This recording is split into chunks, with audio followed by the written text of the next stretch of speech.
Hey, what's up, everybody? This is Charles Sabans. I want to welcome you guys to another episode of the Dreamers Pro Show, where we cover everything from sports, hot topics, classic debates, entertainment, and we give you guys a fresh perspective on things and how we see them. And folks, we got a shocker of a show here today. But before we get into it, please make sure you like the video and sub to the channel, and be sure to follow me on Instagram. My handle is CTABANZ. So just yesterday, okay, we did a show leading up to the first meeting between new mayor-elect Zohran Mamdani, some people have corrected me, I'll make sure I get it right, and President Donald Trump. Right now, leading up to their meeting, let's just say that these gentlemen had not been saying friendly things about each other in the media. Right? Zohran was being described as a socialist, a communist. The president wasn't a fan of him. I think during his acceptance speech, there was a particular part where he's like, where he basically aimed it at the president. He goes, "And to the president, Donald Trump, 3 words for you, turn up, or 4 words for you, turn up the volume, or turn the volume up," or something like that, right? It was, and a lot of people were talking about it. So going into this meeting, a lot of people thought that it was going to be contentious. The president had threatened to deport him. Some people were saying that they could take away his citizenship. Just a whole bunch of stuff, right? And actually, what we want to do is want to play what some of these gentlemen were saying about each other heading into their meeting, which we thought was going to be like a showdown, because it's going to give you guys a nice contrast as to why this press conference was just so shocking to a lot of Americans. So take a listen to what these gentlemen were saying about each other leading into their meeting, and then we're going to come back and continue on the show. Take a listen to this here. My administration would be Donald Trump's worst nightmare. I think frankly, I've heard he's a total nut job. And it's where the mayor will use their power to reject Donald Trump's fascism. He's a communist. He's not a socialist, by the way. There's a big difference. He's a communist. He's down and dirty. He's a communist. There is no borough that will be free from Trump's cruelty. Now it looks like we're going to have a communist mayor in New York. That'll be a lot of fun. Excellent. So you heard that part, right? So I think we had finished shooting at this point. So I was desperately trying to get a hold of this meeting, and I forgot what channel. It was a YouTube channel. I saw it on, I can't remember, I think Associated, but I don't remember the channel.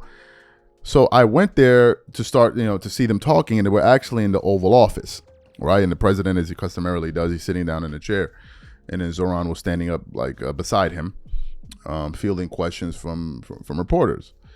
So as I tuned in and I started to listen to them, I was like, is it just me, or Zohran and the president seem to be very friendly with one another? It almost seems like as if Zohran was in the Oval Office with one of his uncles that he's been having a disagreement with for some years, but then they got together and made up. I mean, it was absolutely shocking the way they were speaking to each other. So what we want to do is we want to play a quick compilation of some of what the president and Zohran Mamdani had to say to one another, and I'm going to come back and give you guys our full reaction. Take a listen to some of the sound here.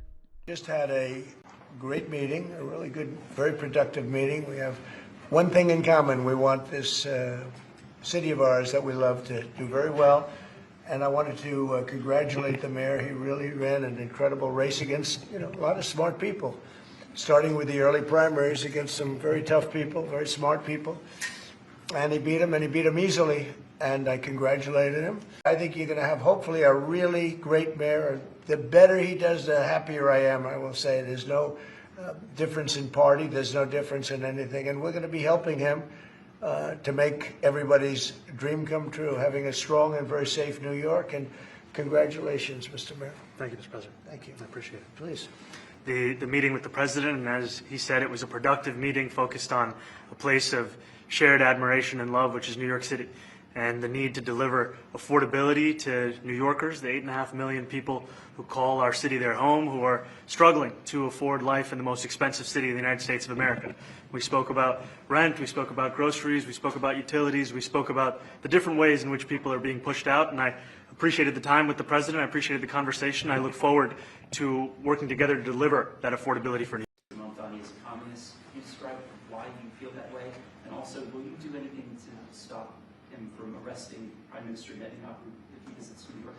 Well, we didn't discuss your second part of the question. And on your first part, he's got views that are a little out there, but who knows? We're going to see what works, or he's going to change also. We all change. I changed a lot. From when I first came to office. It's now quite a while ago. It's quite a while. My first term was great. We had the greatest economy in the history of our country. We're doing even better now. We're doing much better now than we did even the first term. And I can tell you some of my views have changed. And we had discussions on some things. I'm not going to discuss what they were, but that I feel very confident that he can do a very good job. I think he's going to be. I think he is going to surprise some conservative people. Actually, it sounds like you had a productive discussion, but just days ago you referred to President Trump as a despot who betrayed the country. You said you would be his worst nightmare and accused him of having a fascist agenda. Are you planning to retract any of these remarks in order to improve your relationship? I think both President Trump and I, we are very clear about our positions and our views, and what I really appreciate about the president is that the meeting that we had focused not on places of disagreement, which there are many, and also focused on the shared purpose that we have in serving New Yorkers. And frankly, that is something that could transform the lives of the 8.5 million people who are currently struggling under a cost of living crisis, with 1 in 4 living in poverty. And the meeting came back again and again to what it could look like to lift those New Yorkers out of struggle and start to deliver them a city that they could do more than just struggle to afford it, but actually start to live in it. and I've been called much worse than a despot, so it's not that insulting. New York City home. Would you feel comfortable living in New York City under a Mamdani administration? Yeah, I would. I really would. Especially after the meeting. Absolutely. What makes you comfortable? We agree on a lot more than I would have thought. I think I want him to do a great job. Excellent. So you heard that, right? I gotta say I was floored. Now, first of all, let me just say this. Zohran did a masterful job at fielding some of those gotcha questions because those reporters were out to get him. Those reporters were out to get him. I think one of them even asked him the question like, why didn't you take a train here from New York City? Why did you fly? And to my surprise, the person that came in to defend him was the president. Donald Trump was like, well, it wouldn't be, he goes something like, it's a long trip. I'm paraphrasing it. That'll be a long trip, and it's much faster to take the plane. And I'm sure the reporter was like, Mr. President, what are you doing? What are you doing? We're supposed to be painting this guy as a socialist, a communist, however we want to describe him. And then here you are coming to his defense. The president shocked me. Literally, I could not believe. I'm looking at Donald Trump and I'm like, this cannot be the same Trump that we all know. This couldn't be the same Trump we just listened to a few moments ago when we played the sound for you. I was stunned. And here's what I think.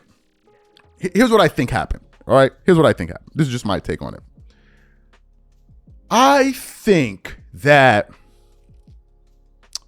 Zohran killed the president with kindness, respect, and compliments.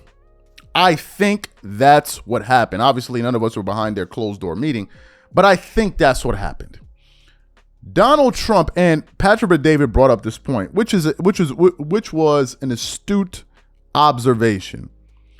Trump seems to be one of these men that, not men because they're women like this too. One of these people that are very big on respect, right? Trump is like an African uncle. Like these guys, they don't, when it comes to respect, even if you're having a disagreement with the person older than you, if you show him respect, you'll soften him up. You will literally butter him up and soften him up. Even when there were times when the reporter were trying to, bring up moments and times when Zohran had said some unsavory things about the president, he would just flip it around and be like, well, the president's fantastic. Sometimes we have our disagreements, but look, we're both working in the best interest. I'm like, look at this guy. Look at this guy. We even posted on it on our channel community section yesterday where I wrote, I am stunned that Zohran and the president seem like friends. What a shocking press conference. Right? And people were chiming in. One of our viewers said, it's called diplomacy. Another guy said, you should not be shocked by anything in politics these days. Another guy said, who was very cynical, said that didn't matter. None of this matters. Another guy said, this is the world stage.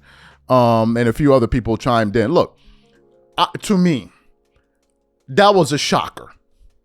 I mean, it really, the president, we went from Donald Trump talking about potentially withholding funding from New York City. Now, that would be crazy because New York City, I just read a stat not too long ago, contributes to 18% of all of the tax collected in the United States comes from New York City. 18% of all of the taxes collected by the government comes from New York City. That is how important New York is to the United States, the financial capital of the United States. So it's a very, obviously we all know this, I'm not breaking any news here, but we went from the president threatening to withhold funding from New York. We went from that to now President Trump is talking about, we're going to do whatever we can to make sure he succeeds. What? What? It also says something else about politics, and I think some people get it, some people don't. Some people are still really entrenched in the game, while others have kind of figured this thing out already. Politics, when people are campaigning against one another, right? Or when you're on the stump for somebody else, you're going to say things that you don't necessarily mean, but you're saying them to fire up voters to go and support your cause. But once the dust settles, people don't really feel as strongly as they do about one another. I give you guys a perfect example of this. I think it was whose funeral were they attending? I don't remember. But the last time we saw President Trump and former President Barack Obama. Now, Trump has said things about Obama. Obama said things about Trump. But the last time we saw them, and I think in that church, when they were sitting down, people were shocked because Trump was cracking jokes with the president. They were sitting right next to each other. And people are like, but I thought these guys, that's politics for you. Now, there are times when people genuinely don't like each other. I'll give you an example. Dick Cheney just passed away. His family didn't invite J.D. Vance and the president. So there's real bad blood there. But most of the times, it's just politics. All right? It's politics. So there's obviously a bit of that that's going on here, but this was too much of a surprise. Zohran, bro, I don't know how he did it. I don't know how he did it. We went from talking about the president possibly withholding funds from New York City to now we're going to do everything in our power to help Zohran succeed. What a shocker. What a shocker. This guy, Zohran, is unbelievable. He's unbelievable. When it comes to being a diplomat, I mean, that was his toughest test yet, and he passed with flying colors. And the president shocked me. It must have been a great meeting that they had. So, guys, look, these are my thoughts. What I want to know from you guys, what do you think about this meeting between President Donald Trump and Mayor-elect Zohran? Whatever you guys think, please leave your thoughts and comments in the comment section. We catch you guys on the next show. I'm out. Peace.